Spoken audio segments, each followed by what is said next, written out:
Mobile battery charge দিলে ভেতরে কি হয়? চার্জ দিলে ব্যাটারি কি ভরে যায়? ভেতরে লিথিয়াম আয়ন চলাচল করে, শক্তি জমা হয়। এজন্যই 100% চার্জে খুলে ফেলো। চার্জার আসলে কি করে? চার্জার শুধু বিদ্যুৎ দেয় না, 220 ভোল্ট, কম ভোল্ট।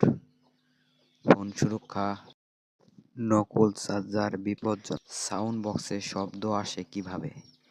এই ছোট বক্স এত জোরে বাজে কেন? ইলেকট্রনিক সিগন্যাল, কম্পন শব্দ। ভেতরে আছে ম্যাজিক। মনিটরের ভেতরে কি থাকে? স্ক্রিনে ছবি আসে কিভাবে? এলইডি লাইট, পিক্সেল কাজ করে, লক্ষ লক্ষ পিক্সেল। সব ইলেকট্রনিক জিনিসের কমন জিনিস কি?